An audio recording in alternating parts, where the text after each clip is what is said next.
a little bit more about Joe Biden. He was in Philadelphia over on Labor Day, and he made a little speech. I want to play a little clip of that. And then what we're going to do before we get into, a little bit more of the crux of the show is we're going to go over some of Joe Biden's accomplishments again and let everybody know exactly why we plan on voting for Joe Biden again. But here's this clip. A reality for every family in this country, and we are making it a reality. Nearly 13,500,000 jobs just since you got me sworn in January of 2020. I mean, I don't think people realize what a big deal that is. And, some people still have this mentality that, well, they just got jobs back from COVID. Well, that is absolutely true. They did get the jobs back from COVID, 4 million of them. But the 9 million jobs were created after that during a time where every economic expert said we're going into recession, and that is going to cause job losses. In fact, we were just talking about a few minutes ago, why is it so hard for like a news organization to say something positive about what the president does? Well, sometimes they're almost forced to, because if you watch clips from Fox Business sometimes and the new economic numbers come out, they're forced to say, holy shit, this is unbelievable. Right. Let's get back to it. 800,000 new manufacturing jobs. But you wouldn't know from all the negative news you hear. Right. But we're getting through this, one of the greatest job creation periods in American history. For real, that's a fact. And it wasn't that long ago we were losing jobs in this country. In fact, the guy who held this job before me was just one of 2 presidents in history. He was but here's an important point, one of 2 presidents in history that left office with fewer jobs in America than when he got elected office. By the way, you know who the other one was? Herbert Hoover. Isn't that kind of coincidental? Delivery. Look, we're turning things around because of you. Uncle Joe. When the last guy was here, you were shipping jobs to China. Now we're bringing jobs home from China. When the last guy was here, your pensions were at risk. We helped save millions of pensions with your help. When the last guy was here, he looked at the world from Park Avenue. I look at it from Scranton, Pennsylvania. I look at it from Claymont, Delaware.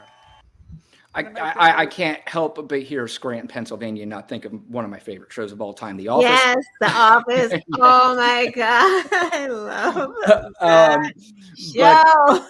It is the greatest, and Michael Scott, in my opinion, is the greatest character in the history of television. Oh, when he went to Jamaica and he came back with that little. Oh my God, playing the bongos or whatever. He was playing. So inappropriately funny. And we don't want to get too off of this, but I can talk about The Office all night. Real quick, do you watch the reruns when they come on? I have. Now, when the reruns come on, do you watch them when Michael Scott leaves the show? Do you still watch them, or do you only watch the ones with Michael Scott? It's hard when he left. The funniest parts were the first few seasons, man. When he kissed, what is the gay guy's name? Oscar. Oh my God, when he kissed Oscar in the mouth. To prove he wasn't homophobic. Yeah. Oh my God. And when the offices merged. Yes, there's a million things. I've said a million times, I would be fired from that show because I'd laugh during every single scene and I wouldn't be able to stop. And I'd just say, I can't do it. I got to go. Yeah. So I love it. It is a phenomenal show and I could watch the reruns like they're brand new still. But we did talk about, we want to go over some of Joe Biden's accomplishments. And keep in mind, this is still within a 3-year period. Historic climate action. We rejoined the Paris Agreement, and he is working on the climate. The bipartisan infrastructure deal, which is something that Donald Trump had claimed that he was going to do during his administration. He called it Infrastructure Week, if you remember. That turned into Infrastructure Month, then year, and then fuck it. Right. Infrastructure what? Yeah, infrastructure what? That's exactly what it turned into. And he was the king of don't worry about it. We got it coming. It's going to be the greatest, this, that. And everybody goes around and says, Donald Trump says our new healthcare system is going to be unbelievable and he'll have it done in 2 weeks. But anyway, the strongest economic recovery out of all the major economic countries, over 13 million jobs added, as we just talked about, the PACT Act for veterans and their survivors, the most significant gun safety law in decades. It incentivized states to pass the red law or the red flag laws and to expand some of the background checks for people between 18 and 21.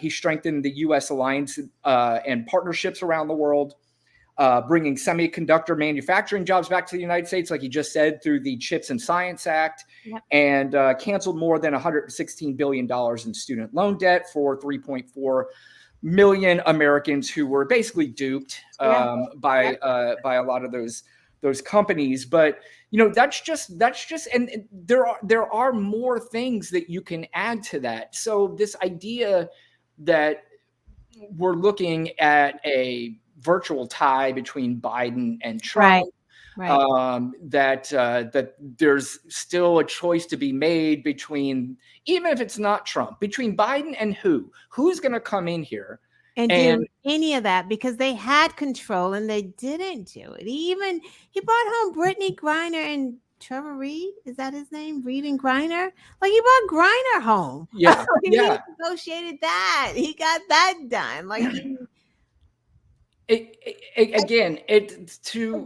Republicans voted against this stuff. All the stuff that you named. Every single bit, except for the infrastructure bill. There was a bipartisanship there. But outside of that, you're right. They voted against everything that helped the American public. And in some of those bills too, I believe it was the infrastructure bill we were just talking about last week, that the Biden administration, they just picked 10 high-priced prescription drugs subject to federal price negotiations, taking a swipe at the powerful pharmaceutical industry, which is another thing that not just Democrats have been talking about this for a very long time. Is this what's happening right now? Is it perfect? Is it even going to happen? From my understanding, more than likely they should win this in courts because the Republicans are already battling this, or not the pharmaceutical companies, which basically kind of are the Republicans, being honest. But I'm sorry, it was under the 2022 Inflation Reduction Act. So this is just another thing that is helping American people that he's not getting credit for. And that just really irritates me and pisses me off, because it's just easy to beat up on the old guy. It's easy to beat up. I mean, if this were Obama or Clinton, it would be way harder. And my guess is that they would do a much better job of getting the word out to the American public and the people. And maybe that's the biggest issue with Joe Biden. But because I think even if he is out there giving the word, there's just now this perception where people are not taking him seriously. And I think it's really because of his age. And it's just, I was thinking about that today. I was thinking about, like, how dumb Americans are. Like, we truly are stupid, because we're a country that want our politicians to excite us, to like get us out of bed. We want our politicians to be like magnifying. We want them to have this great personality. We want them to be great orators. Like, you're not gonna fucking get that. Just fucking get up and vote, or you end up with Trump. Like, it's not an even thing. You are not getting performance art. Like, you're not getting a show. It's like this is what you're going to get done, the good things. And like we spoke about last week, every policy that helps the American people, Democrats have introduced it. Every single one. And I really do not hear now. I think the Republicans can make a case for some of the things that they feel like would help reduce the debt, although they've increased the debt really more than. How can they even say that at this point? That's exactly true. The other thing is too, is we were just talking about jobs. I saw this stat, and for a second I had to stop for a second and say that can't possibly be true, but it is true. every president since Ronald Reagan up until now, Democrats, when you talk about job growth, Democrats have created 96% of the jobs since 1980. 96% of the jobs have been created under Democrats. Some people go, well, they just created jobs after a disaster. Well, that's because the disaster was created by the previous Republican president. Exactly. So you can't have it both ways. Which way do you want it? Sure, we'll go with that if you want. Right. That's what I'm saying. Americans are just fucking stupid. Like we just, I don't have anything else to say because it's like, even if we put it in their faces, it doesn't matter. It's like whoever is in office, they will never say it's great. Like they will just never say it. They'll be like, oh no, he didn't do a good job. We're gonna vote for the other. Like always. Like it's ridiculous. Well, we've talked about that before, and I've said a million times on my podcast when I had my podcast, I would say the same thing. I would say that Americans are politically stupid. Right. I mean, they're probably smart in some other areas. I can never do what a handyman does. I can, there's many people that can do plenty of things that I couldn't even begin to think about. Right. But politically, they are stupid. And I've said before, if you want to be politically stupid, that's okay in a way. I don't think you should be. But if you're going to be politically stupid, then please don't inject yourself into a conversation of something that you know little about. Right. I don't get everything right, but I promise you, I think I know as much as whatever it is I'm going to talk about, I have a good feeling that I know about it. Right. And where I came to that conclusion. Right. Right. I don't know. It's very frustrating. I don't know either. Let's see. So let's go more of this. 10 of the drugs selected for negotiations are used by a minority of patients. That's 9 million. But the Center for Medicine and Medicaid Services plan on having 50 drugs on the market by 2029. Apparently, the drug negotiations will not go into effect until 2026. I'm sure that a plan like that takes some time. And again, it's just another step in the right direction. And this is where and believe me, I am more somebody that is gearing more towards the progressive side of the Democratic Party. I mean, I think we should start getting now to where we are really starting to step on the gas, but progressives start to piss me off a little bit because they're acting like everything should be done now and that Biden's not doing everything that they want done right now. They have a hissy fit and it drives me crazy. I mean, first of all, can we win this fucking game first and then, start talking about the Super Bowl later? Right. I've always said that too. That's why like the AOCs, that wing of the party kind of bothered me. And I'm like, not that I'm not progressive, but like I believe that if you go too far to the left, you're going to lose all of your big voting block. You will lose them. I absolutely agree with that. I mean, look at it. It took Republicans 50 years to overturn Roe. Look how patient they were. Now, I'm not saying that we want to wait 50 years. Right. But what I'm saying is you're right. Yeah. We want to be able to keep people in office. We want to let them know exactly what the plan is. I do think when you do get these younger people like the AOCs and things like that, they are going to wind up being good messengers for the country when we get to the point where we can start controlling things a little bit more. And I hate to use the word controlling because it makes it sound like we want to take over. But at the end of the day, if somebody asked me, would you rather have a good balance? In some respects, I would. But if the balance is what this Republican Party is right now, I don't even want them on the fucking scale. Right. No, because they're for banning and barriers. Yeah, they're not for bridges. They're not building bridges for anyone but themselves. So, yeah. So that's again, I think we're heading in the right direction. We have some things. There's always going to be a concern. I mean, Trump could possibly win.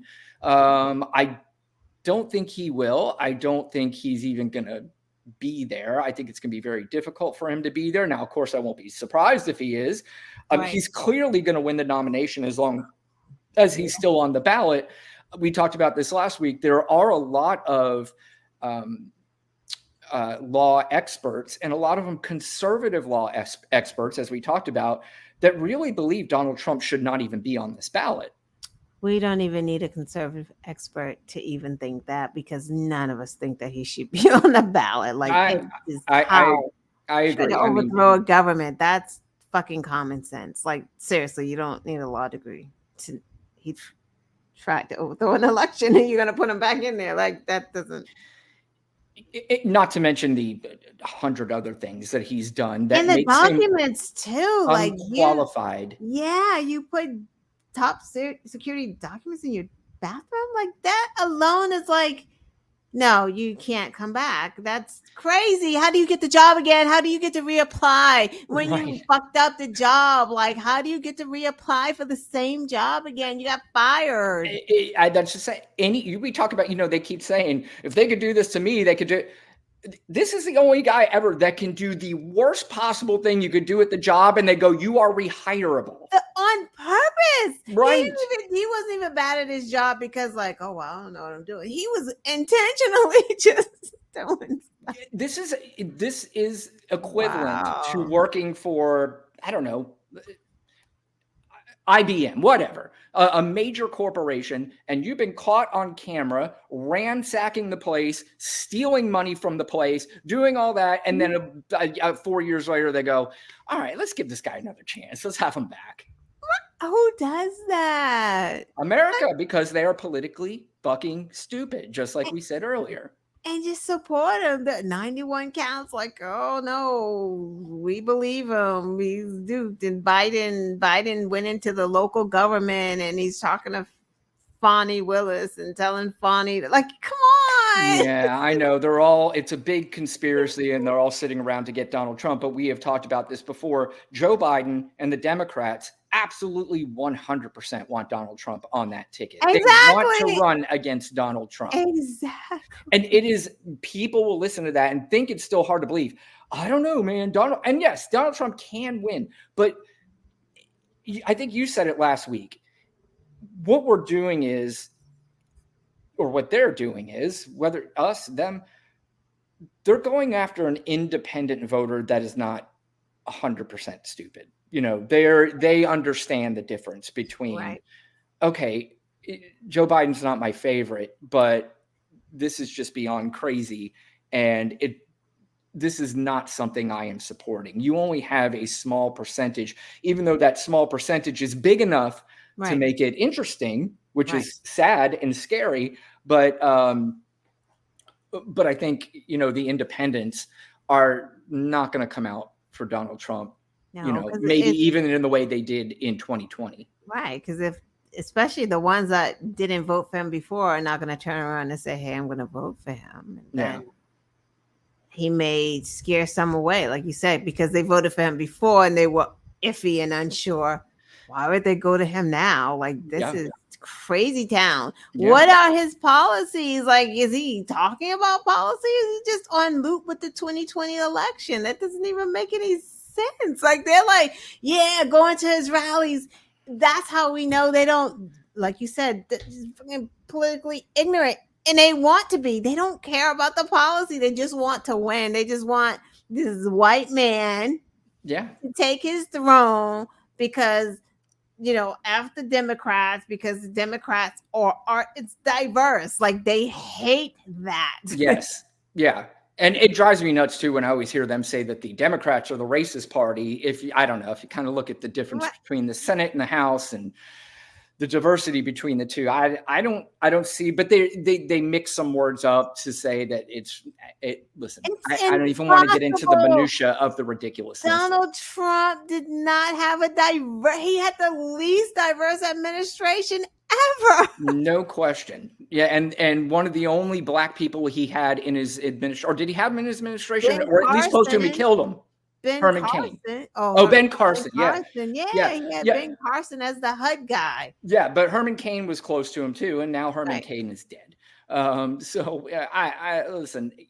You talked about Donald Trump's policies. His policies right now are feel sorry for me and get your act together and form this army that I'm going to need to help you guys, or help me break out of prison when I eventually get there. That's his number one policy. Yeah. And it's probably the best one he's thrown together so far. I don't know what the coalition looks like yet, but I think you'll have a few people that will fall for it. But I think there's going to be some people who won't. And we're going to get into that right now as to why they probably won't. Okay.